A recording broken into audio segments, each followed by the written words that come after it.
Making Moves TV episode 6. Damn, that's crazy. Appreciate you guys, man. Subscribe, like, comment, share. Please help a brother out, man. I'm trying to make it, y'all. If you haven't watched episode 5, please go back and watch that. I think that's probably by far one of my best episodes. A lot of laughs involved in that, so please check that out. Anyways, we got new mics, as you guys can see. As I talk about in previous episodes, we are always going to get better, no matter what. So I think this is one of the final steps of being complete. So thanks for the patience, y'all. Anyways, enough about that, man. We have a very special guest in the building. Someone I've known pretty much my whole life. A legend in Sac. Mr. Foothill alumni, Sacktown's finest,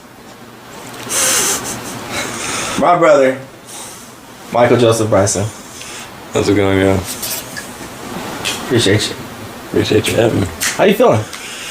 I'm good. Yeah? Yeah, it's a good day. You've been back, what, how many days now? Day 3 right now. Okay. Yeah, I just got back from Mexico. Man. I was gone for a minute, too. What? How long was that? I left in February to Guadalajara, and then I had a back-to-back contract out there in Mexico, and I just got back, like I said, 3 days ago. Yeah. No, that's dope. But we have a lot to talk about and a lot I want to touch on with that. But appreciate you pulling up. I know you're a busy man. You got places to go. Hey, shout out my sister Brittany. My brother-in-law KJ, man, we there's a new addition to the world. Yes. Yes. Shout out my nephew, shout out my niece. Kaizen Legend. Let's go. Come on now. Man. Kaizen Legend, what a name. Can't wait to meet Nev. So shout out to y'all out there, man. Appreciate all the love as well. But anyways, let's jump into it. A lot of people know you. A lot of people have known you from the early life. A lot of people have known you from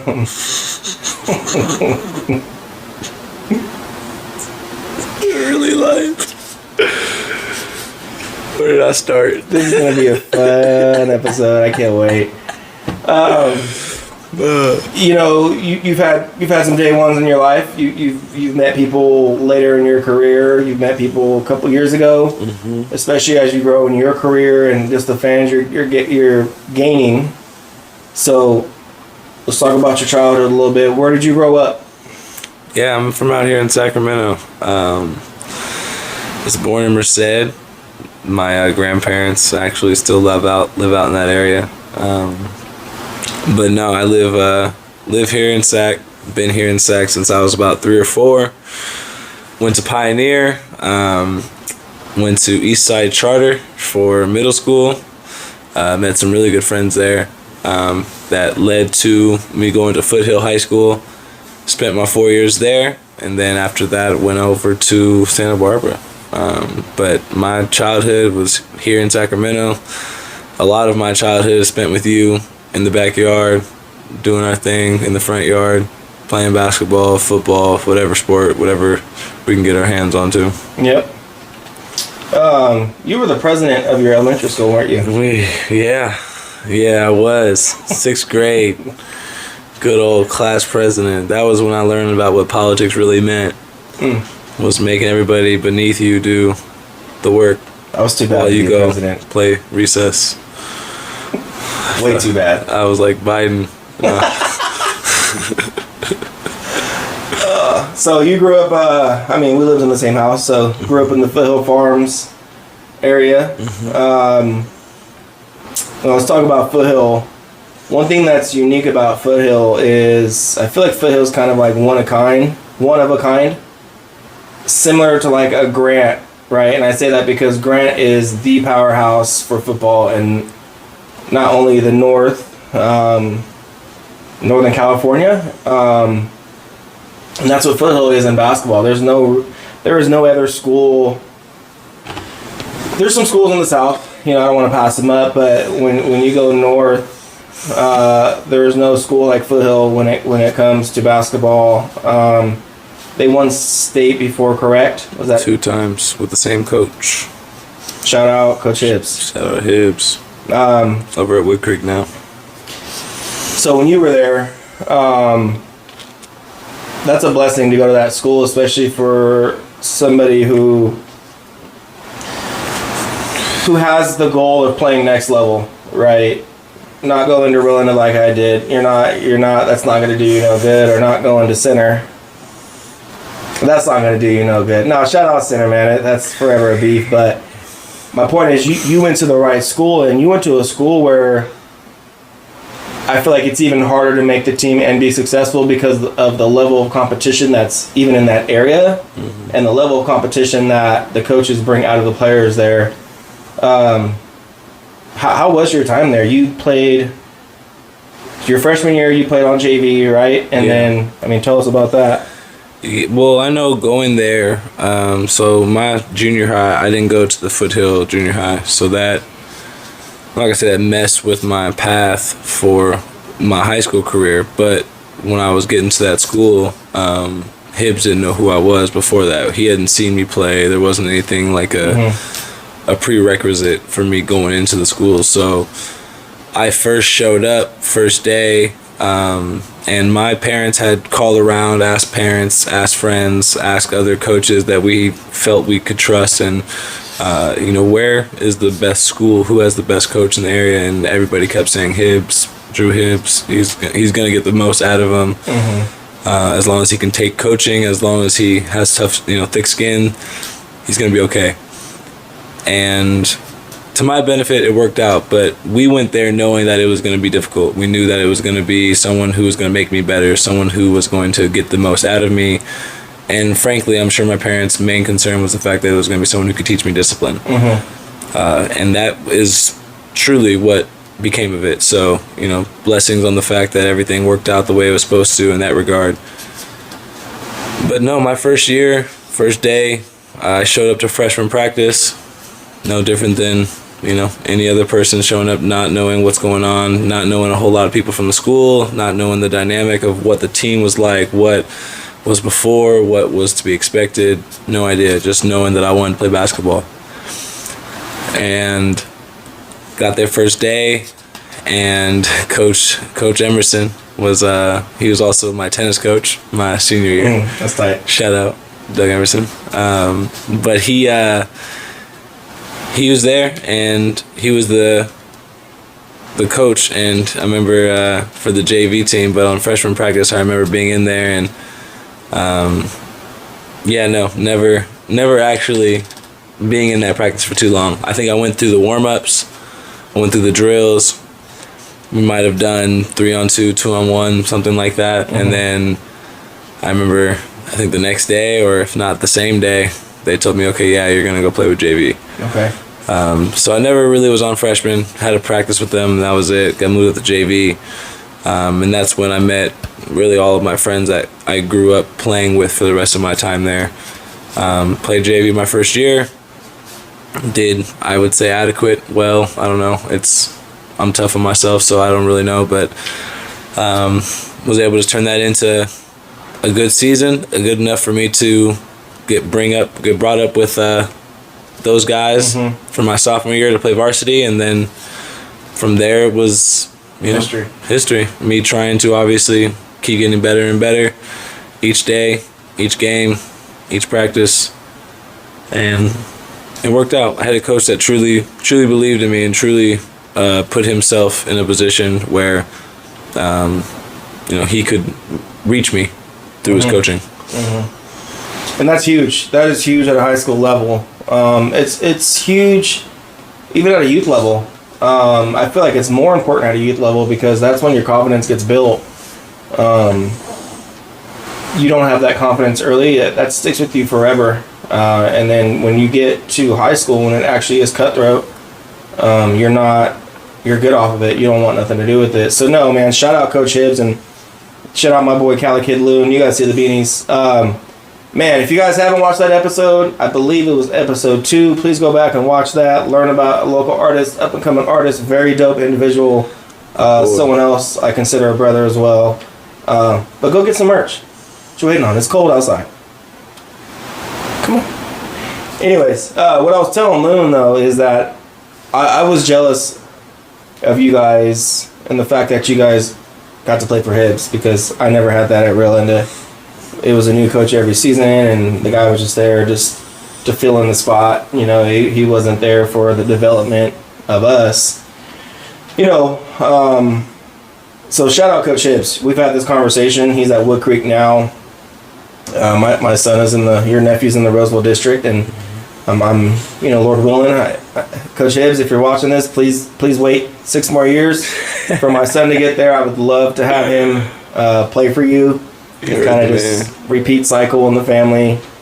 But like I told Moon, growing up with your friends, right? Because they were always at the house. We were always playing either in front of the house or we were going up to the park, whatever.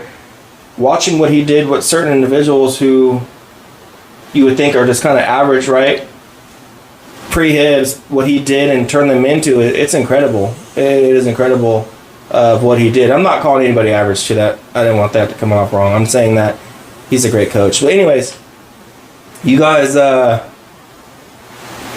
a solid squad, and you guys won section, right? What year was that? 2012. That was your senior year. My senior year. Were you nervous going into a game like that?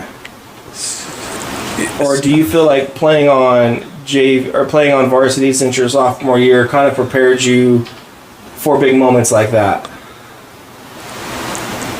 So I'm nervous before every single game that I think I've ever played. Any official game, anything that I am on that team, I am locked into that organization or that situation. Yeah, I get nervous before every single game, no matter how big or small. But once the ball tips off, I usually shake it. It doesn't. Then it's just basketball. It's one thing that I think for me is why I love basketball so much. Is it because it does create that feeling of excitement and nervousness and anxiety and truly just, desire to want to do well and fear of not doing well. It's tough to make something, your work. Everybody wants to do well. Nobody wants to do bad. But to actually create that feeling of nervousness, create that feeling of anxiety, it's special, and not every job can do it for you. Some people can't get bought into it, and that for me is something that I had to discover through my basketball career, being injured and having time off and needing to figure out what I needed to do outside of basketball, and it makes you realize how special this sport really can be. But to answer your question, yeah, I was definitely nervous before that game, all up until the game started, and then it was history. Basketball. It's just basketball. What's cool, bro, is we grew up watching the Kings. We watched as many games we possibly could, during the week, and we used to go up to Arco, and this is when the Kings were in the playoffs. When the Kings were away, they had the big screens. They had like the big screens. You can come watch for free. It was like a watch party. Yeah. We've been to Kings games together, and it was always our dream to go pro. Like we used to lower our rim out front and dunk on it and throw alley-oops to each other, and we're going to be on the same team. But at a high school level, to play at Arco, an NBA court that we dreamed of playing, right? And when you dream of it, you're an adult. You're not in high school. That had to feel good. It was special. That was probably one of the, as I think back to it and I look back on the experience and what it was, and it's one thing to be able to play on that floor. It's one thing to be able to say, hey, I made a couple shots, or I was able to have a highlight, but to say you won your section championship on the floor that you grew up watching other people play, and at that point I had already signed to my college, and the idea of professional basketball was there already.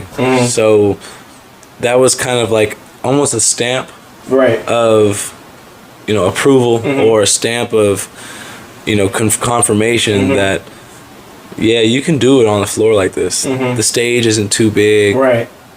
And that is a reassuring feeling for me because, like I said, as I look back on it now, it's truly nostalgia and truly a beautiful experience that I can say I shared with my team. I mean, I still am friends with those guys to this day. And I'm not saying it's because of that championship, but, you know, winning will always create a bond that is inseparable, in my opinion. Okay, so going back to the Kings real fast, if you were to put together a team of all the greats, all the Sacramento King greats, I'm putting you on the spot. What a good one. Who would be your top 5? And you can go 7. I'll give you 7. Two off the bench? 2 off the bench. 2 off the bench. All right. So, point guard.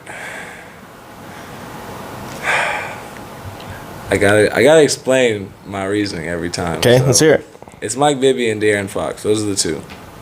Who am I picking between those 2?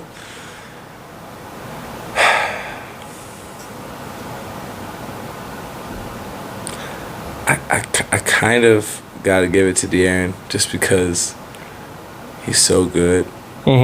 He's so dynamic, and he plays both ends, and Mr. Fourth Quarter himself. It's not Dame time, but it gets foxy around that time. So I gotta go Fox, and just because of this toss-up, I honestly am probably gonna put Bibby as a reserve. He'll be a 6th or 7th, so we'll go ahead and coin that one already. 2-man, Doug Christie, no question. No question, Doug. No Christie. question, yeah. No, for me, no question, Doug Christie. He brings an element that I think wins you a championship. 100%. We didn't get a championship Right. that year. Yeah. Everybody knows what year. And why? You know what year. And we know why. We didn't get it, but he is that element that I think he wins you a championship. You know, he's doing the things that nobody else likes to do. Shout out Coach Kelly from Foothill, but he does all the little things. He does all the things that would, you know, separate you. A lot like how Derek White plays, but less offensive and definitely more defensive minded. 3-man, Peja. Come on now. One of the Really? Oh, come on. You playing? Who are you putting above him? Rudy Gay? Keegan? Keegan's Keegan's solid. I think he what's still hard has with time. Peja is Peja don't play no damn defense. He's That boy ain't moving no feet. He ain't sliding nowhere. He's just there. you know, respect to Keegan. No disrespect to the man. He's definitely going to be a. He said Rudy Gay. Like, what are you talking about? DeMar DeRozan? Like, no. Yeah, let's go, DeRozan. You got to put more time in for me if I'm putting you as a king at all time. This is all time. What are we talking about? Yeah. I left out Mitch Richmond. Yeah, you're right. Like, what are we talking about? This is a personal favorite. This isn't about stats. Peja's in there. Peja is a legend in Sacramento. He is. You can't have a top 5 without him in it.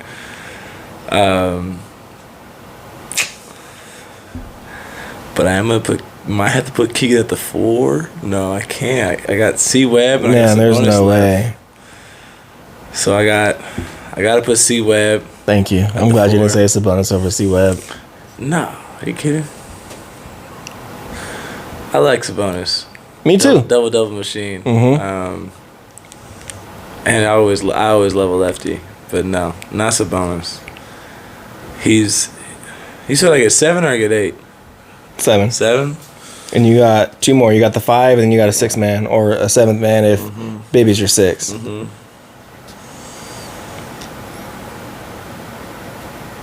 Vladi. It's a tough one for me. Do I put Sabonis at the 5? Or do I put Vladi at the 5? Neither. Neither. Mr. Barbecue Chicken himself, Big Cuz. DeMarcus Cousins, baby. He's a bad man. Nah. You put him over Vladi? Yeah, 100%. Yeah. Vladi was cold. Vladi was very cold, especially At for his time, is he the greatest 5-man in that era, that generation, that decade, that spurt of his greatness? Boogie? Yeah. I think what's hard is, as much as this hurt, DeMarcus is probably one of my favorite all-time Kings ever, so I'll get that out the way now. But are you really winning with him? Duke DeMarcus? Mm-hmm. No. He needs that ball. He's your ISO player. Is he the best player on the team? Like on your team, on your championship team, is he your best player? Yeah, I'm gonna go him at the 5. You're not winning. No, you're not.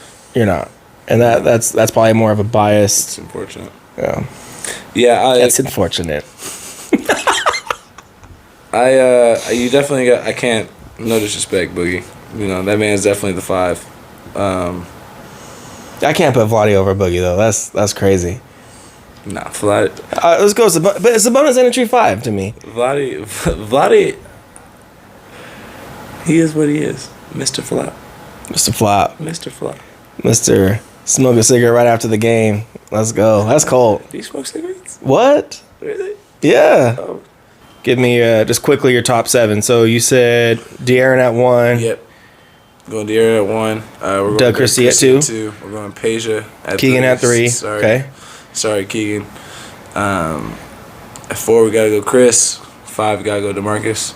Lawrence Funderburg at 4. Okay, and DeMarcus at 5. Okay, cold. Mm-hmm. That's a cold lineup. And who's your 6? You said who? Lawrence Funderburg. Lawrence Funderburg. Remember him? Deion Clark. He was like the first 68 Deion Clark overall at the 2K. 3. Let me get Scott Pollard at the 2. Got his autograph. Do you? Mm-hmm. Autograph jersey. I've seen him at I've seen him at Thunder Valley. Saw it at a garage sale. It was free actually. Grab that. Which part of it was free? The jersey. Signed? And it was signed. That is the most disrespectful thing. No, it was. I agree. But I'll take it. They could have just kept it. $10 at least. It's a jersey signed. Frame it. I mean, it's Scott Pollard. You don't have to frame it, but like you can keep it. He wasn't bad though. No, that's not. You could keep it. That's just you just got rid of it. That's so disrespectful.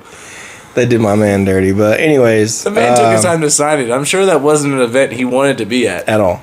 He definitely signed it as I'm gonna put my time to this because you seem like you care, and you couldn't even give it up for a nickel. That's crazy. Yeah, 2 cents. Yeah. So DeMarcus at the 5, and then my 2 reserves. So Bibby 1. Well, Keegan deserves some respect. It's early, but he's not Bibbalicious. So, Bibby is for sure, he's in there because he was one of my favorite players. And then, in all honesty, shout out Bobby Jackson. 6th man of the year. 6th man. How do I not have him as a 6th man? So, he's in there. Got guard heavy, but, Peja could play 4 if he needs to. Shit. Yeah, that's probably better than him playing the 3, that's for sure. All right. In today's game, he would honestly probably be... He's 6'10". Yeah. And he wasn't a terrible defender. No, he was a terrible defender. He just wasn't good at it. He was having to guard really that boy good couldn't players. move to save his life. That's why that's why I got Doug Christie, though. As the help. Yeah. That's why I have Doug Christie there. Yeah. And that's why I picked De'Aaron instead of Mike Bibby. I think Peja is a better shooter than Mike Bibby was. Yeah, 100. Peja, in my eyes, in all honesty, I mean, behind Steph, behind the greats. I'm not talking about like these statistical, they're gonna be. Peja is probably one of the greatest shooters I have ever seen shoot a ball. In person, and I've obviously going to Kings games, seeing him as a post player, and like just random him messing around. That dude can shoot the ball. Right. And him and Dirk's shot, the way that they have the arc, the way that it's... Well, you know what makes them hard to guard is their release point, right? You said he's already 6'10", and he released so high. You're not blocking that. He didn't... He was your typical three-point shooter. He was a set shooter. He wasn't elevating off the ground. He didn't pull a jump shot. Someone's going to fact check me, too. I know Peja's not 6'10", but, He's up there. He up there. I think damn near he's up there. If he's not 6'10", maybe he's not 6'10". Don't press me. I'm just saying I'll fact check it. If you guys know the actual height, put it in the comments. I know you're watching. All right. So, anyways, we talked about your high school. We talked about the section championship. What an experience, right? As high school players, as an ex high school player, that's what we play for. And many of thousands, millions, whatever the ratio is, fall short of that. So what an experience. So senior year, you had an excellent senior year. You're top 5 in the city for multiple, stat lines or whatnot. What colleges were coming after you? That's an interesting one. So going into my senior year, I'd already signed. Can you do that? Yeah. A lot of people. I mean, some kids signed sophomore, freshman year. Really? Okay. I thought there was like a certain point of your like high school, like eligibility wise, high school. No, that's so not a thing. Commit. A lot of kids. Also, it's a commitment. It's a commitment. Okay. Verbal. A lot of times, but for me, going into my senior year, I didn't want to stress over it. I didn't want to think about it. I wanted to be able to truly enjoy my senior year, and this is a decision that me and my parents came to that would be best for, one, who I am as a person, and then 2, going into that senior year, if anything had happened, then what? And I mean for the bad, obviously, not for the good. Obviously, I had a really successful senior year relatively to what the school had, to what I had in my career. And so perhaps waiting would have been a better option. Maybe I would have had more accommodating, people coming towards me. But I know what I had with Santa Barbara. And I had a guy, Nate Stevens. Shout out to Nate Stevens over at YBA. He's been there for years, and shout out YBA too. Shout out Chris Collins, boy right there. Gotta love Chris Collins. Gotta love. And with Nate Stevens, he asked me, and it wasn't him trying to be, facetious or him trying to undermine my decision. He was, truly curious, because he knew the status of people that were coming after me after my senior year, that were talking the kind of caliber player that I had become, and just knowing what my level was, he asked me, do you regret making that decision to sign so early at Santa Barbara? And honestly, I can't say I do. I'm not a regretful person as it is. I try not to make decisions twice. If I make the decision once based on what I feel, making the decision later in time based on what I know doesn't help it. So I make a decision once and I live with whatever that decision is. And so for me, when I made that choice, I had taken a visit out to Sac State. Coach Katz really took care of me, and I truly thank Coach Katz for everything that he has done, everything that he did for me during that time, but obviously what he's done since that time. If you haven't checked out his book, go ahead and check out his book. But he truly was one of the most real people with me in that situation. He, straight up was like, "Hey, I don't think we're gonna get you. I'm recruiting you. I would love for you to come here, but I don't think we're gonna get you." And I loved that. I think that aspect of the business is something that I value even to this day more. And it's rare that you get that. It's not necessary. Right. He doesn't get anything from that other than creating a good relationship with somebody that might come back into his life. But I mean, in all honesty, there was nothing to gain from him. I was a local product. He had a good connection with my coach. And so he told me straight up what the situation was that I was going into. He allowed me to take an unofficial visit out there. What is the difference between an unofficial visit and an official visit? And a lot of it's changed now. I don't even know if any of this is relevant with all the new speculations and the new deals and new situations with high school to college and college while you're there and all that. But back in the day when I was going out of high school, the situation was that you had to have your SATs or an ACT score leaving from high school to college in order to, 1, be accepted into the college, but 2, to even take a visit.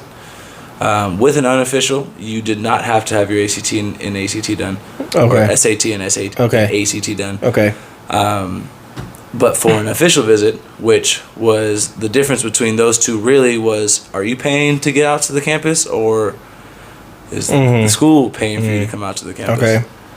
Which is a completely different experience from what it is. It's either a day visit, potentially a day and a half if you decided you wanted to spend the day out there or the night out there and get a hotel, rather than, which is what you'll see in, He Got Game, going to the visits, and Jesus Shuttleworth is getting his whole experience. No, that's if you're expecting that, it's an official visit. Okay. And that's where the team's paying for you, and that's when you usually have your parents out there with you or somebody accommodating you on this trip because you're going to be out there for a day or two. Right. Potentially 3, depending on where you're going, what you're doing. But and when you're going is more important, obviously, based on season. If they're in season, it's a little more difficult to schedule that long of a trip. But that's the main difference. Okay. And so for me... So you had that with Sac State.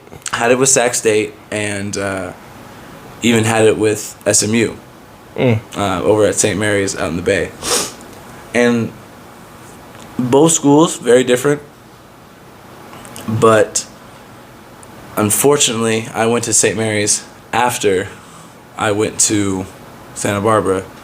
I decided not to do any of the unofficial or artificial. I waited until I had my ACT, SAT, and then did what the teams offered. And Santa Barbara offered me a official trip. Went out there for 3 days, and honestly, how could you turn that down? It's paradise. It was eye-opening. I think when you're growing up, you have this idea of what college is, and whether it's for the academics, whether it's for the fun, whether it's for the sports, whether whatever dynamic it is you're looking for, you have an idea in your head of what it's not supposed to be, but what you're idealizing it to be. And quite honestly, the first time I was out there, shout out to Alan Williams. Hey, shout out Big Al, man. That's homie right there. Big Al. Shout out to John Green. Shout out John Green too. And TJ Taylor. Those three. I mean, shout out to everybody from Santa Barbara, but those 3 were the hosts of my visit. Man. Okay. And see, I didn't know that. And anywhere Al's at, I know it's a good time, man. Because I've had some good times with Big Al. He's a one of a kind human being. All 3 of them are for their own reasons, and it for me was the moment I realized I was going to go there. You don't know what you don't know, but I took those visits afterwards, waiting for something to be better. And nothing was close. Nothing topped that. No, nothing was close. It took me 2 visits to realize I wasn't going to find something that was as close. Santa Barbara is one of those places, too. The college, I was blessed enough to go out there and watch you play. The school is one thing, but just the atmosphere, the area, it's something growing up in Sac we've never seen or experienced. Like, yeah. What a beautiful place to go play. I mean, you walk out, and we didn't see that every day. So to be able to wake up and just feel that ocean breeze, walk out and just smell that fresh air, but also be welcomed the way you did, that speaks a lot of volume too, right? Because in some situations, you're taking a visit, you're viewed as the competition. Yeah. To me, it sounds like it was never that. It was like, no, like, this is a family here. Which is a huge difference. I was also, you asked me who else I was recruited by. Those weren't the only 3 schools that I was recruited by. I was recruited by, I still have a backpack full of all the letters, but I want to say... didn't Colorado reach out to you at one point? I had 27 offers, and I would say the best one, the most serious one, the most committed one, was Colorado Boulder. And the way that situation unfolded was unfortunate, because I would have loved to have taken a trip out there. I would have loved to have seen what the team had to offer. If I would have had that perspective, who knows what would have happened. Like I said, no regrets. I'm happy with the choice I made. I think what I did was for the best. But it truly would have been a good experience to see what the true and what the real opportunity was out there. Because I did not have my SATs and ACTs done in the time in which I wanted to make those visits. Got it. They had other recruits that they had offered commit. By the time that I was ready to either make a visit or to have it be a real option for me to sign, because I've seen the campus and seen what the situation is, they no longer had openings, and it was going to be a walk-on situation, and that's not something that I could really go into. If I was going somewhere. At all. Yeah. Yeah, it was going to be on a scholarship. Right. For sure. So Santa Barbara, like I said, once I took the visit out there, it was a race for second. Right. You had to really show me something different to go over the top of Santa Barbara. Shout out Ryan Madry, my man. That was my absolute dog when I was out there. Ryan Madry, I can truly thank for my growth when I was in college and taking the time and getting up at 6 a.m., 9 a.m., 8 a.m., staying out till 8 p.m., 9 p.m., 11 p.m. in the gym with me. Whatever I needed, even things I didn't want to do, he was forcing them on me in a way that was, I needed it. I didn't realize it. I didn't realize how much better I needed to get, but he saw that path and he saw that vision. And to this day, I will always thank Ryan Madry for that path, for that motivation and the understanding of what I needed. I want to change it up real quick. Hey, that visor, I have a red one that, I don't know if you bought it from me. I think I just took it from you. Or no, I think you gave it to Jordan. Yeah. And then I was like, I'm not giving this back. Hey, them Nike visors I can't find nowhere. They're hard to find. And they're cold, and I've golfed with them, and this is white as it gets right here. I've golfed with it, and they were like, man, that visor is nice, brother. Where'd you get that? I'm like, oh, no, my brother gave it to me. Yeah, I lost the Nike symbol that was on mine. Okay. I used to have it. How do you lose a Nike? So it's not stitched? No, it was... The one that Jordan took from you was stitched. Oh, okay, so it's still in there. So mine's not movie quality. If y'all get that reference.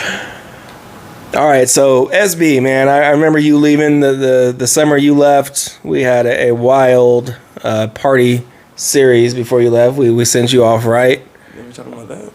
Huh? Did we talk about that? That's the extent of that right there. That's all we're going to talk about. I'm glad we mentioned that. Yeah, no, it's all good. I mean, what are we going to do? Get grounded now? They were okay. They told us it was. Yeah, no, they were like, we're going to leave for the weekend. Just don't burn the house down. How much of a nerd I was. 17th birthday party. I'm about to leave for college. And my parents said, you want to have a party?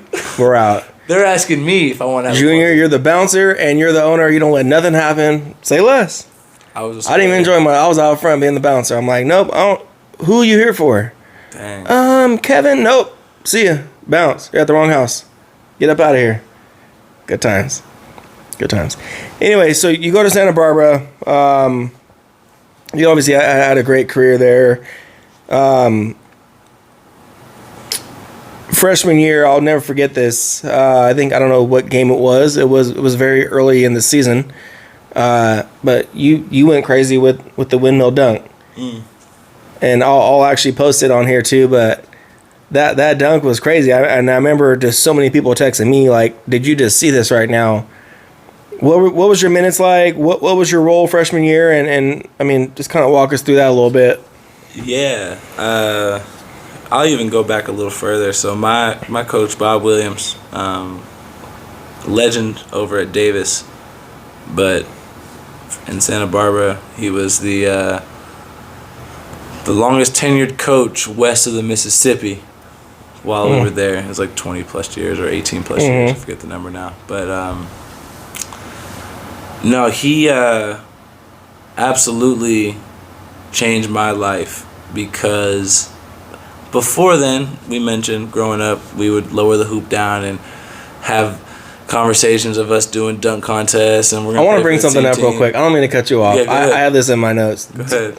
There was a conversation, I think, I don't know the age group specifically. I think you were probably about 9 and I was about 12, 13.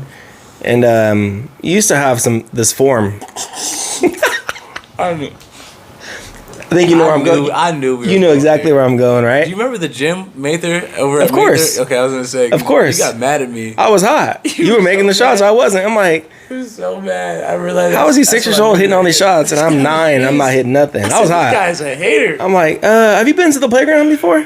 Because they for those of y'all in SAC, right there on No, it was Mather. It was the you're talking about. Okay.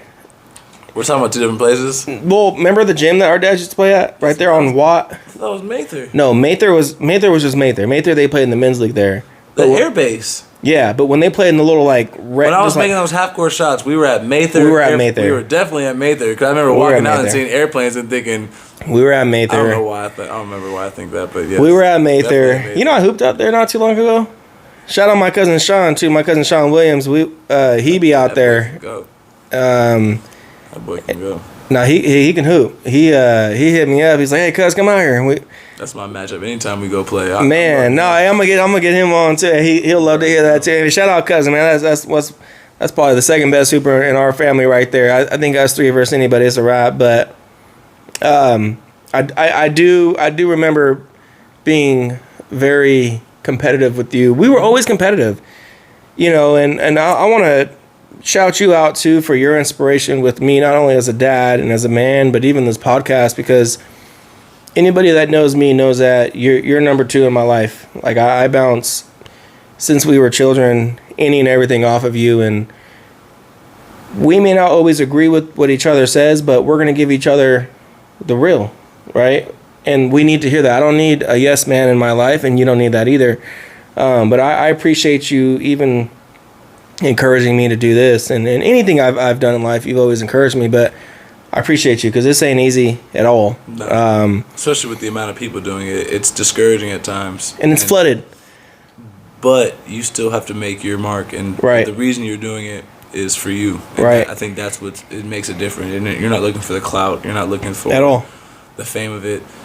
This is an outlet for you to express yourself, for you to connect with people and show and advertise, frankly, to your audience, whoever that may be, future, now, whatever, of who you respect, who you want to make known, and who you feel are, pivotal people in your life. I think that's a beautiful thing to do, regardless of what your success is from it, regardless of what your, profit is from it. It's you enjoy it. If you enjoy it, and I'm in this for free. I don't care about making money. It's just about having fun with it and see the cups.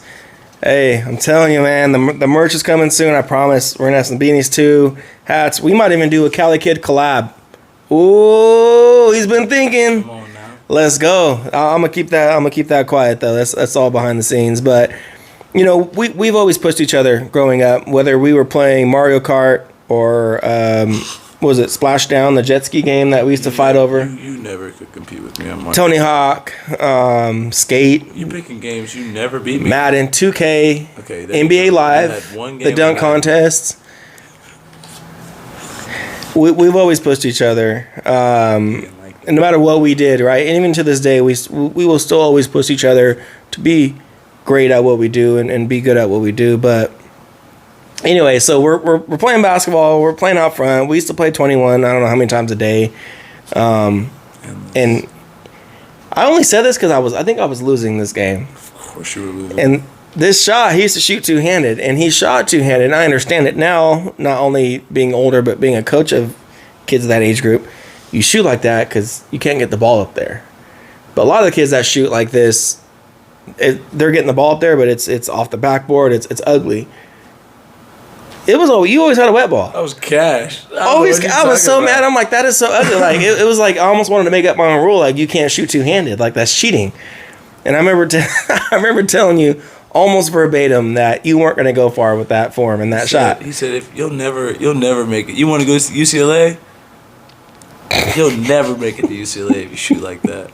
This is as we're having a half court. And he's hot. We were hot. We were hot. And I'm cashing out. Like I said, all right, blah, bucket. He said, mad. And I was only mad because I'm losing. But no, I'm proud of you. But you know what's funny is, and I know that you can laugh. We laugh about it now because frankly, it's just funny. It's competition. That's what big brothers do. 100%. That was a huge motivation. So a lot of shout outs, but Jeremy Klein. If y'all don't know who Jeremy Klein is, foothill legend. Okay. At least in the basketball hearts of my generation, people that were in my year. He was our strength and conditioning coach, unofficially. Okay. He was our trainer on the court, unofficially. He did the score table. He did, physical therapy, whatever you needed. Jack of all trades up there. The man loved Foothill basketball and loved Hibbs and loved what we were trying to do. And he completely changed my shot. So when I got to that time, 8th, 9th grade, my shot I had started to kind of shift it, but I didn't really focus on it. It wasn't, I make shots. So if I'm shoot two-handed, one-handed, who cares? Right. Like, we're making shots. Well, and it did change as your strength got, it went from here to more it did. Here, but it still wasn't straight. No, it was still a two-handed motion. And then... That boy was shooting like Sean Marion. But yeah, go carry on. Sean Marion wishes. I think I'm trying to think of the amount of hours I put in. I don't know if I've worked more on my shot with any other one person than Jeremy. Really? And I'm not even trying to be funny. Like, he completely, me and Fidel Cadenas. Hey man, shout out my bro Fidel and Allison Warner. I remember her too. Shout out her too.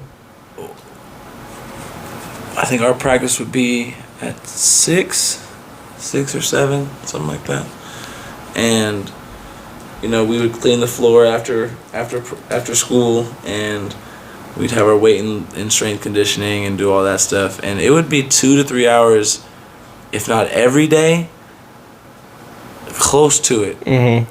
And it was nothing more than form shooting, touch shooting, long distance, short distance, all rim, all backboard, getting it off the front rim. We used to have this big ball it's called the big ball. Mm-hmm. Twice the size of a normal basketball, same weight.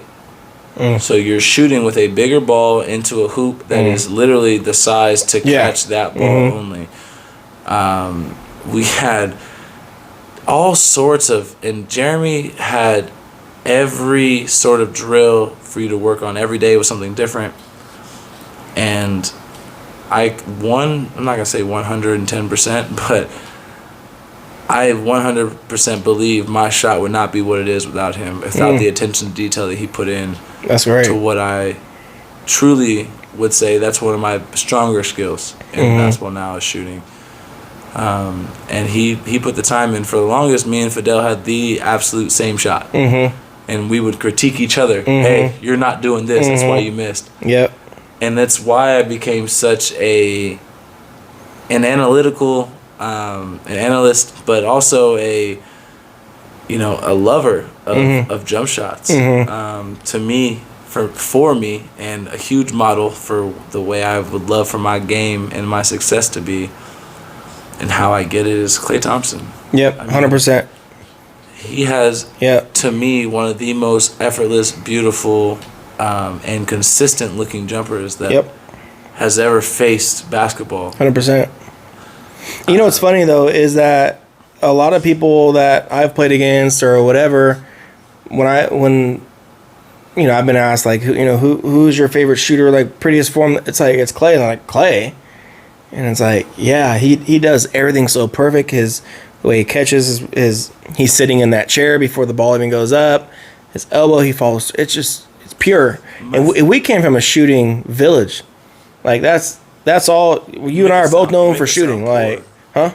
We barely had shoes. We played in slippers.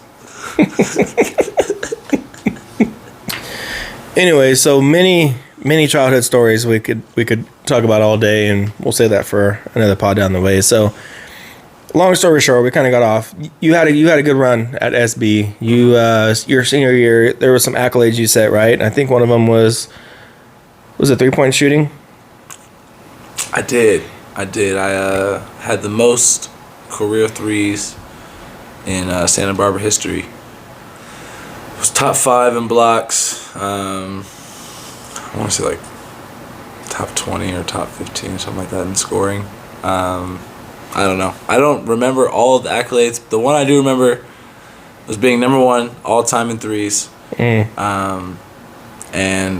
I was very proud of that for about 2.5 years, and then Gabe Vincent broke that with so much more time left in the season. Pretty sure he might own that for quite a while. Shout out Gabe. Shout out, Gabe. I love you and hate you. More love than hate for sure. All right, so senior year just finished up. You guys, you guys didn't make the dance, right? You guys made the MIT or NIT, whatever it is. It was a new founded post-tournament event over there in Vegas. Okay. We accepted. Of course. It's in Vegas, too. Let's have a good time. It's because it was reputable and because it was in Vegas. Mm-hmm. Yeah. Of course. It was Vegas. So always a good time. We went to Vegas, for sure. Yeah, it was fun. It was a good time. So at this point, what was your plan? You know, were teams talking? Did you feel hindered because you guys didn't make the dance? What were you thinking around that time? It's funny. We actually weren't sure if we were going to do a postseason tournament because of we didn't get into NIT. I think it was the Sweet 16. I think is what the tournament was called that we were in, and we were really unsure about whether or not we were even going to do it. Decided to do it. Decided it would be something that would be worthwhile for us. And for me, I had no issues because it gave me just a little bit more film, a little bit more time to show what I was and who I was to anybody who had doubts, and maybe clear up some things for people who already knew they didn't like me, and maybe I just make it clear. Who knows? But anytime I have a chance to play more basketball, I'm always going to want to play. Yep, 100%. Especially postseason. That's when it's most fun. That's when it means the most, and that's when I think, frankly, you get the best brand of basketball. I think everybody has had a full season to get their mistakes out, get their issues out. There's no chemistry issues about whether or not you know a guy. Maybe you don't get along, but you know who the guy is. There's no confusion at that point. So I think for me, that's the best time to be playing good basketball. I think it's the best test and show of who the greatest are in that caliber of play. And so I think I really had a good time with that. But leaving college, I already knew. I knew I wanted to play professionally, and I knew I wanted to play in the NBA. And I was told by enough people that had seen real NBA talent, had seen multiple levels of what that NBA talent could be, reassure me, you got what it takes. You have the tools. You have, this, you have that, or whatever it is. And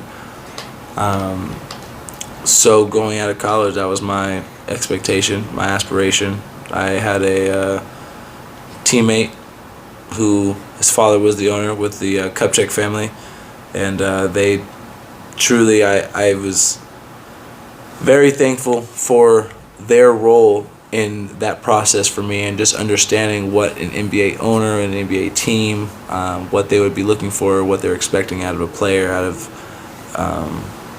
the entire process is new. If you've never had somebody go through it, it's a whole new experience. And so it's not like you really have room for error when you are already in a position where you have no room for error. Me as a player, where I was already going to be a 12th guy on the roster. I was going to be a 12th, 11th guy, second round pick if I was picked up at all. So I needed to have a very thorough understanding of how the process worked. And while I don't think I did, still, it's even to now, it's still evolving as to how it all works. But I think that the Kupchak family truly helped me with that integration and with that transition, and trying to at least give myself the best chance to have a successful move or transition into that NBA league. It didn't work out that way.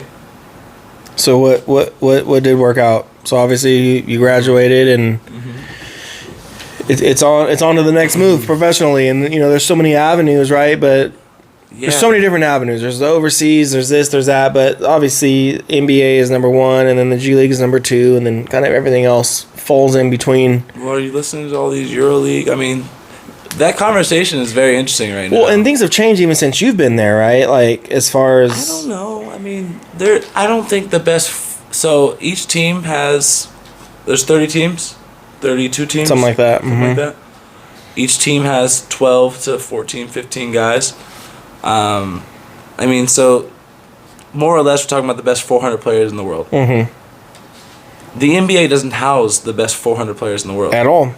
And I think as a kid in America, and I think a lot of countries, you have this idea that, yeah, they do. The best 400 players play in the NBA, for sure. Mm-hmm. I think as a standard, the NBA has the highest level of basketball, the highest level of expectation for excellence. And I think that it being in America, you'll always have Americans who think that it's the best. Mm-hmm. And you'll have a lot of people who aren't in America convinced that it's the best. With that being said, I don't think NBA has any LeBron's fear. the greatest? No, me either. I don't think that is. I don't think that, anyways, I don't think that there's any fear of guys like LeBron and guys like Jordan and guys like Kevin Durant and Kyrie Irving and, James Harden, guys who are, quite frankly, the stars of any league they go to.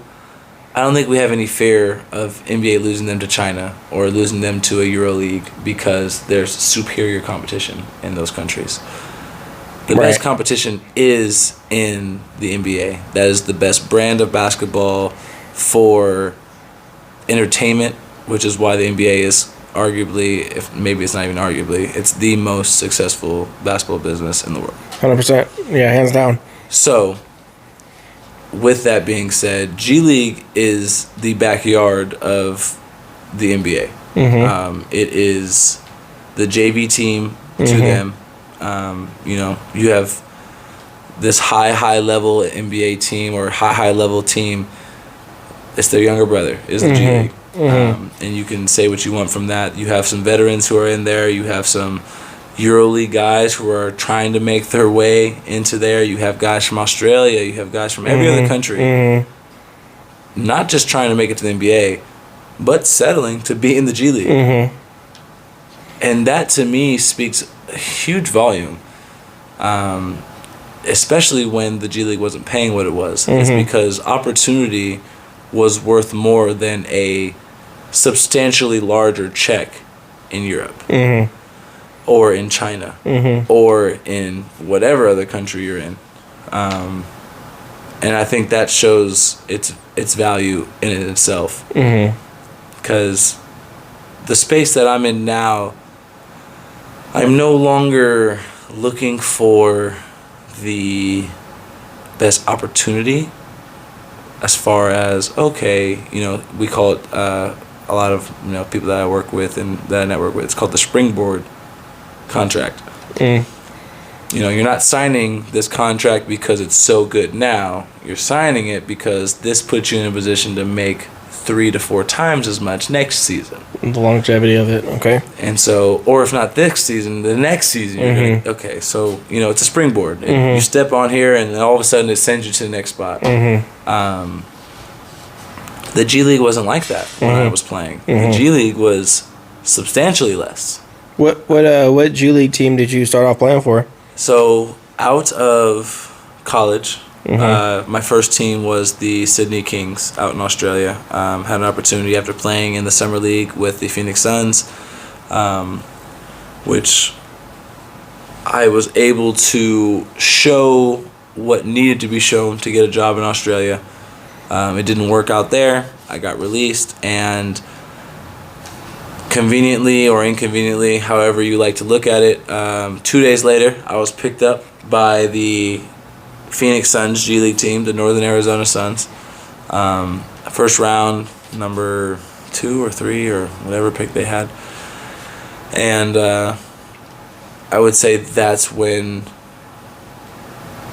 because after Australia, it became real, and I guess the reality of the fact that it is a business. You sign to high school, or you go to a high school, and you have 4 years there. You go to college, you have 4 years there. Unless you do something egregious, if you're getting good grades and you're not an absolute cancer to your team in college, you're not getting kicked off. Mm-hmm. But professional sports was different. It's a job. It's a 100% a job, Mm-hmm. and I'll never forget it because Andrew Gaze, Leonard Copeland were my coach and assistant coach. I had a guy named Jason Cadee over there, and he's still playing to this day over in the NBL 1. Big guy, big name out there. Kevin Lish is an American who went out there to Australia and got naturalized. A lot of good guys, and we were winning.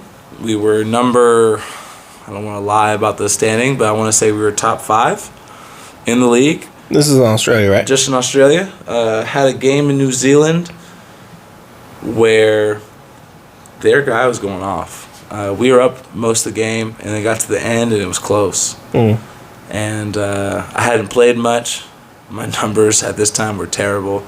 Still learning how to be a pro in a different country, in another place, another team. Right. Frankly, in a place where they're not looking for you to get your shots, you have to get your own. Mm-hmm. I'm a system player at this point. I don't Right. really understand how to get mine. Mm-hmm.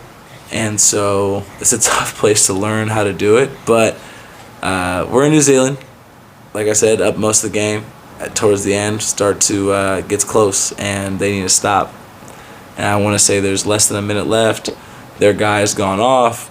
He's hot right now, and they put me in the game. They need to stop. Well, that's my job. Yep. So what do? You go get your stop. Mm-hmm. Get the stop. We get the board. Whatever happens, we win the game.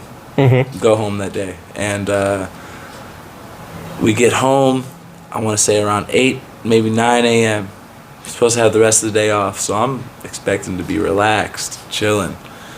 I get a text from my coach saying, "Hey, you mind coming to the office at noon?" Coming to the principal's office. Oh, exactly. It's no different than when you're in school. When someone tells you on your off day that you have to come to work, it's never good.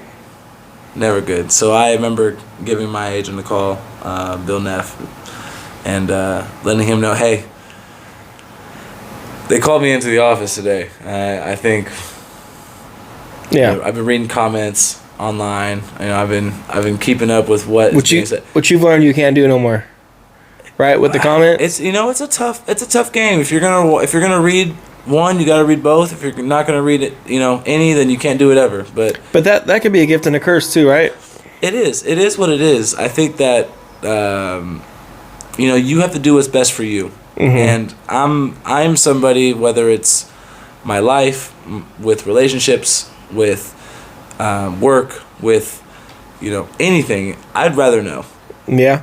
And make my decision from that. Yeah. Not knowing, I think that puts a bigger burden on me later when I find out, and I'm regretful. And I don't, like I said, I don't like to live with that. I do my best not to. I make my decision for what I know in the moment. And so, no, I'm not a big fan of that. Not a big fan of that. So you let Bill know, right? And then you walk into the office like, hey man, we appreciate your time here, but yeah, they and this is Andrew Gaze speaking to me, and he man, let's jump him. It's funny. It's funny. I would have at that. No, he was extremely apologetic. This is his first. He's a former player, legend, absolute legend out there in Australia. He was compared to, whether you know or not, he's like the Larry Bird of basketball out there. Okay. I mean, just non-athletic. That's a big market. But that's a big bucket. No, I mean absolute bucket. And so he's a legend out there, and this is the first time and only time that I've ever cried in a business situation. Losing your first job as a professional is a tough thing to go through. I remember picking you up from the airport. He flew into San Francisco, which is fucking wild because I sat. Let's talk about that pickup. I think you landed around 10, and I left my house at like, I don't know, 6. I was gonna go down there and get some breakfast, and he was landing at the San Francisco airport. Took me 6 hours to get there. I was stuck on the Bay Bridge. And if y'all know me, I hate bridges. I'm scared. I'm terrified. When I'm driving, I like to get across, be done. I'm paranoid.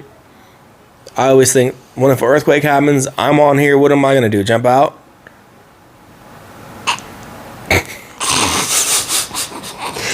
Hey, it's funny, but it's not. It's like heights. Not Del Paso. Shout out the fams in the heights. But I have a fear of heights and I have a fear of bridges. Especially that one. You guys ever been on that thing in traffic and you're stopped and you feel it just kind of swaying because of the wind and the traffic? Well, if you're not, I'm that guy who thinks about that. So, my bad. I was like hours picking him up. Like, he's ready to come home. He's had a bad trip. He didn't want to talk about it. So I just got released. And I'm like 4 hours picking him up late. This team. Whether you know or not, Australia is a 14-hour time difference, or 12-hour time difference, whatever it was. And the flight back is a 14 to 17-hour flight. So my days are all mixed up. I left on a Friday morning and I arrived on a Friday morning. And so when I arrived at 10 a.m. or 9 a.m. or whatever, I know him. I know who he is. I know who I am. I was going to be late. He was going to be late. We're going to be late. Cool. No problem. 30 minutes, maybe 45. And he's outside in the front waiting for me. Because mind you, he's on the plane, right? So airplane mode's on. Texts aren't coming through. I'm trying to update him, but he's getting his bag. And he brought a lot of luggage with him. So it wasn't just one bag. He brought his whole life with him out there. Yeah. I'm texting him, hey, bro, I'm sorry I'm stuck. Sending him pictures.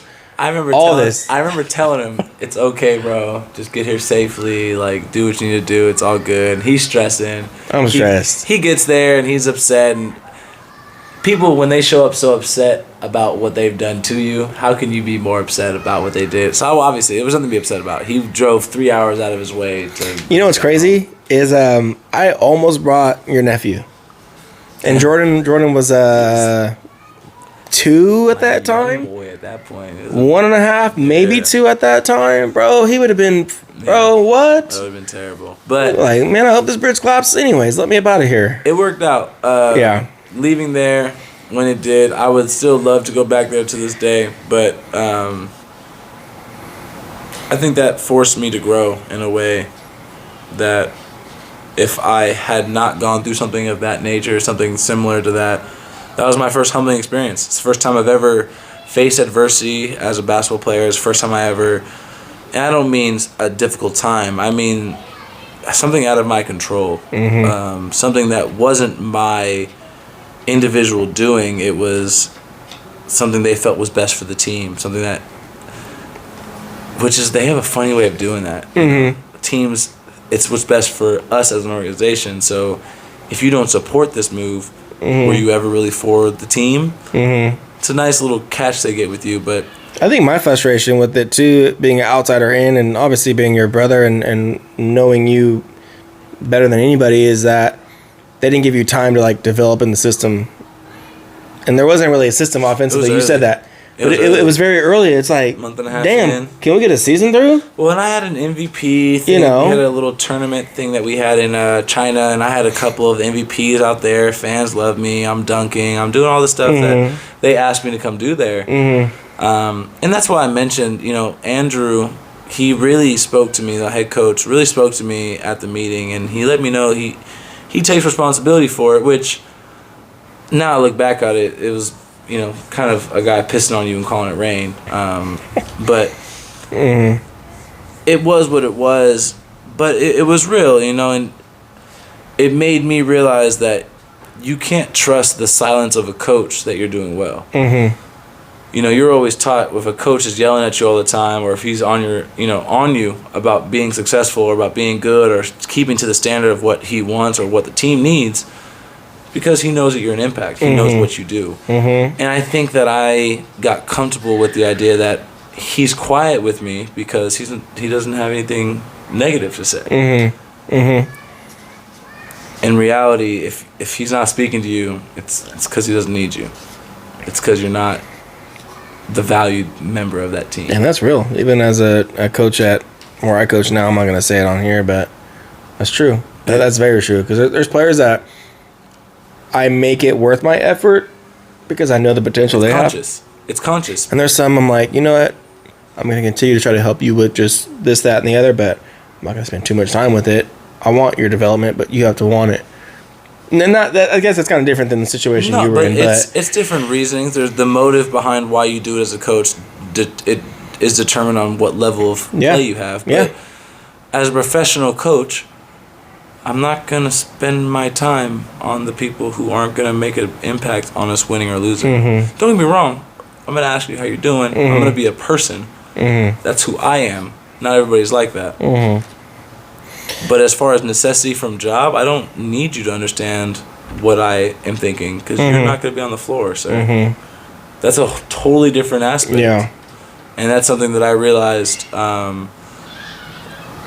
forcing yourself to be a part of that conversation is very necessary as a player. You need to be doing something that forces you to be a part of, whether it's on the defensive end or the offensive end. Mm-hmm. You need to be involved if you want to be successful. Mm-hmm.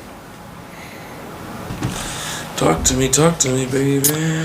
All right, so just to kind of fast forward a little bit, just to kind of get to current day, you went from there, you played for the Northern Arizona Suns for a little bit. Mm-hmm. What was kind of like your journey pretty much from then to kind of where you're at now? Yeah, I did 4 years in the G League. First 2 years. First year was rough. First time I ever dealt with not playing. First time I dealt with, the politics. I guess I've always dealt with politics, but I've always been on the positive end of that stick or that pendulum. Pause. And pause for all that. But this was the first time that I truly had to suffer and deal with the consequences of not being on the positive end of politics. Mm-hmm. And for me, it was truly eye-opening, and it's still to this day, it causes me or forces me to contemplate decisions when I go somewhere based on knowing what could be potentially there. So, learning experiences. So 4 years in the G League. In that time, I went out to the CEBL in Canada. That was a really fun league. Truly enjoy that. Love that. Love what they're doing out there as far as growth goes. And then, you want to wait till she's done? My dog decided to go drink water right now. Callie. That girl is thirsty. Callie. I like that. Lay your ass down, please. Thank you. Good girl. Lay down. Anyway, sorry about that. No, you're good. Family life. Where was I going?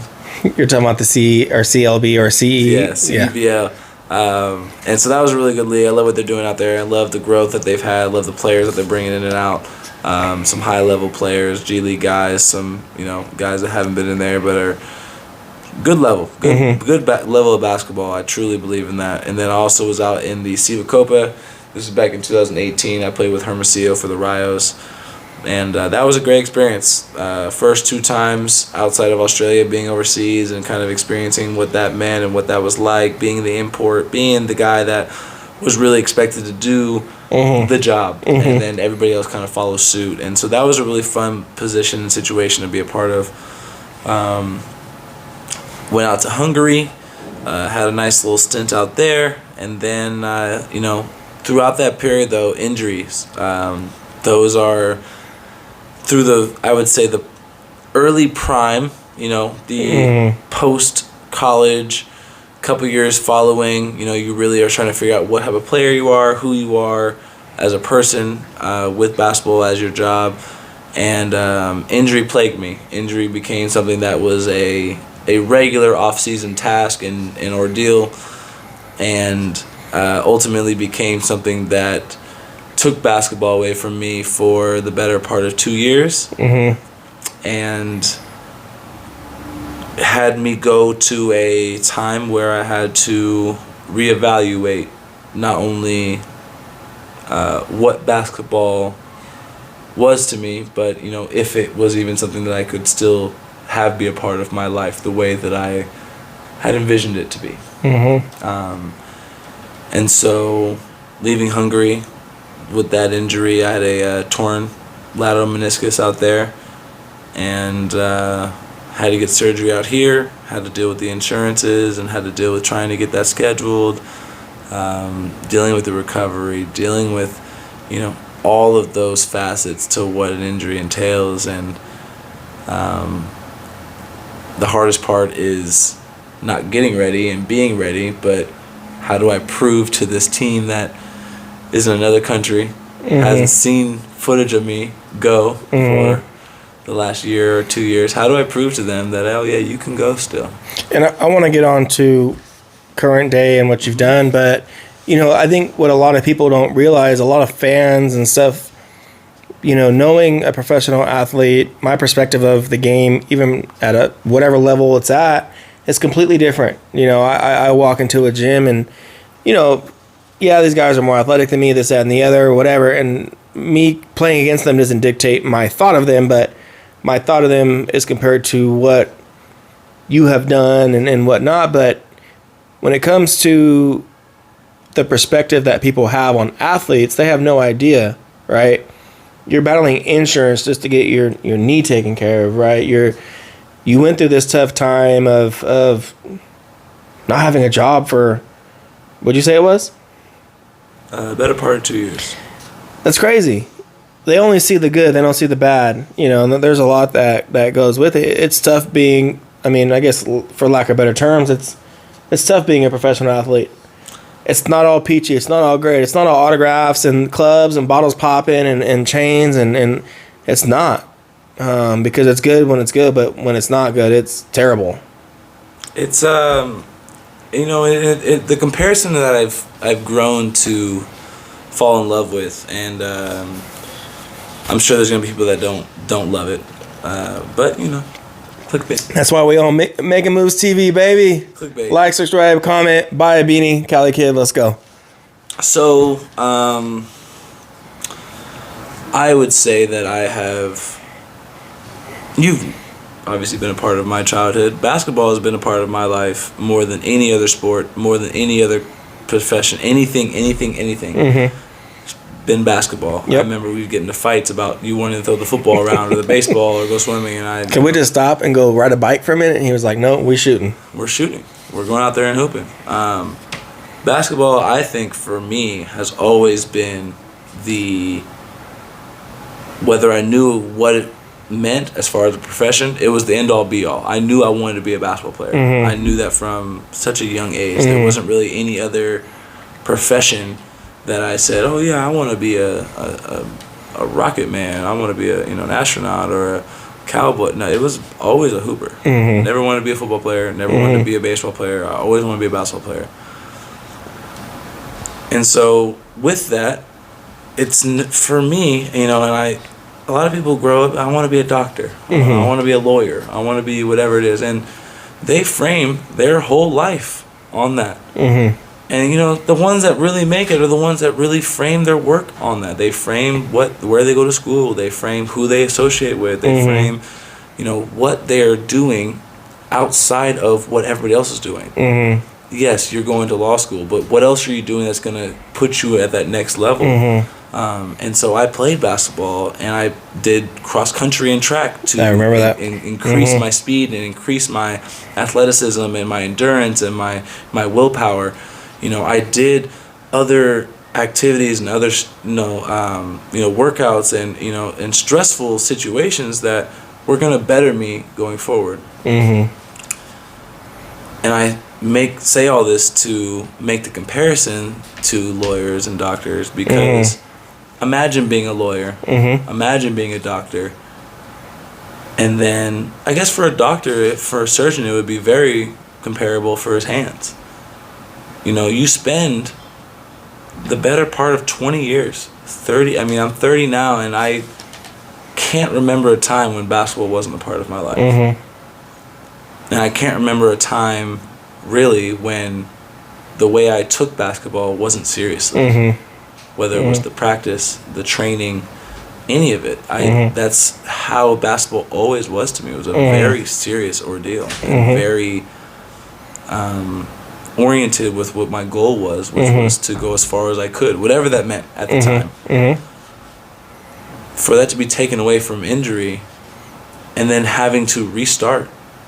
Because if you're a doctor or a lawyer and you lose your job, you go be a doctor or a lawyer somewhere else. Exactly. But what if you can't be a doctor or a lawyer anymore? It's just taken from you. There's no, you've worked your whole life. People don't ask doctors and lawyers, what's your backup plan? What are you going to do if being a lawyer doesn't work out? I mean, yeah, I'm sure some people have a plan, but it's not the same caliber of conversation. But as an athlete, it's not even a choice. At some point, you're going to have to make that switch. Whether it's when you're 15 years old and you are trying to make the high school team and get cut. Well, I guess at that moment you realize I may not, unless Michael Jordan was, my role model of what's going to happen. If you get cut from a high school team, that's the moment you realize, well, maybe it's not for me. Maybe I need to figure out where else I can be an asset. Maybe it's college. Maybe you're 18, 19, 20 years old, and you're going through the college spurt, and you're realizing, I'm not falling on the positive end of politics. I'm not falling on the positive end of playtime, and I'm not getting the opportunity that I thought I would be getting. This isn't glorified. This isn't fun. There's not popping bottles. It's not any of that. For some people, it's after college. You start trying to make professional, and you realize, I'm not going to make it. But for everybody, even for LeBron, who's approaching 40, still playing professional basketball, the conversation of how much longer do you have has been relevant for 6-7 years now. No, you can't take that away from that man. It's never, and I don't mean to glorify him. I just mean to show I don't mean to glorify him either, because I can't stand him. Each end of the spectrum, whether you started your realization that basketball wasn't going to be your all in high school, or you start when you're 40 years old and realize I'm going to have to hang it up someday, you're going to have to make that switch. Yep. And as an athlete, I think that is the hardest transition from student athlete, person athlete, whatever it is, plus athlete, to just normal person. You're no longer attached to this title of, I play professional basketball, or I go and I play professional, whatever it is. That's never longer, you used to. Yesterday's news is today's fish wrap. Right. So what are you doing today? And I think that became a reality for me when I got hurt, and trying to figure out what avenue and what path that I had outside of basketball, because it's going to happen. Even if it wasn't then, when I was hurt and when I was still trying, 6 years from now, what are you going to do then? And I think that's the hardest thing for any athlete that has played growing up, for them to make that transition. So this is gonna be a 2-part episode, because there's so much to talk about, and I don't want this to be rushed. There's so much I feel like, and I've always told you these words. Whenever you've been in a tough spot, whether it was in high school, college, life in general, and you're gonna nod your head as soon as I say this, but I always told you, bro, hang in there. Just adding to your story. This is adding to your story. This is all going to be a part of your story, all said and done. It's actually, and your book, the book's not closed. You're still writing. You're still writing that thing, and no one watches, no one reads, no one watches a boring TV series. No one watches. Okay, we know it's going to happen next season. If you need changes in life for it to be interesting. It's like, okay, then that's what God does to us, to challenge us, to make us better, to make us appreciate our past, so I'm proud of you. I don't want to rush through this, so and just to that is something, just your impact in my life, that's something that when I was going through injury for those 4 to 5 years of basketball, that was a huge reminder to me. That's something that, whether you said it to me every day or didn't say it to me every day during those times, it was something I thought about every single day, was not only to make sure I got through it, to make sure I overcame the adversity that I was faced with, but remembering it. And truly not for the purpose of, okay, you're going to build from it. this is part of the story, and I need to remember this part of the story because this isn't what we planned. This isn't what we had on the agenda, whether it was with you growing up, whether it was with my agent as we're an adult. The way things went did not go as planned. Of course. And that is something that, like you said to me so often, it adds to the story. No boring story goes exactly as planned, or no good story goes exactly as planned. 100%. You're gonna have ups and downs. And there's gonna be moments where despair is there. And I truly appreciate you for that, because those were words that stuck with me, and I think those helped me get through some really tough times, some really moments of self-doubt and self-ability, and I think that helped me get through those. No, and that's my job. That's my job as a big bro. Obviously, there's a point in time when you surpass the same level that I am in basketball, and you're doing your own thing, and obviously there's so many things I can relate to you on the court, but when it comes to life, I'm still growing as a man as well, and I'm only a couple years older than you, but shit happens, things happen, and that's always my motto, and things still ain't peachy. I'm 32, about to be 33, and there's still things I'm learning as a man, and I just look back, I'm like, man, if I had it easy, or if I had it just so flat my whole life, I would never learn. I would have crashed out by now. I need to go through these things. Like, I need to experience the bad. Like, God humbles you. God humbles you. And, I'm blessed that I haven't been humbled in a very bad way. I've been humbled in ways I was uncomfortable with, but they humbled me for the better. And I didn't have to go through anything, like, drastic. But I'm so proud of you, bro. And I want to get to part 2 is going to be about what you're doing now.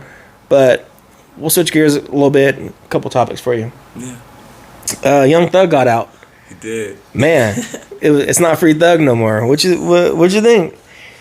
I mean, that boy got some. He has like that strict guideline to be by now. I don't know. I want to see a list of it. Maybe that's for next time. Maybe we can go. All right, I'll pull that up next time. But they got that boy like you can't even spit on nobody's grass. I mean, because Kodak was released multiple times, and the issue wasn't. And Trump helped that boy get out too. While he was in there, it wasn't about him having issues in jail. It's, can you act right when you're not in jail? No, and most of them can't. They didn't. There's a reason they were in that situation. Here's my question back to you: is okay, regardless of if he'll stay, if he doesn't, will it be because of violent crimes or because of non-violent crimes? I think it's going to be some stupid and petty. I think he's going to get too comfortable with his music. And because, he can't, I think one of the whatever is he can't rap about anything gang related. That's all he's ever done. So how do you really, what's he going to rap about? Will Smith in the next movie? Like, that's hard. That's tough. I think he's going to end up saying something stupid that he thinks won't get him in trouble. But you got these prosecutors and all these whatever against him that are going to find that nip. They're listening. Did you see how many videos that got posted online of him? They were replaying his music like word for word in the court. Did you see any of those? Yeah, and that's wild.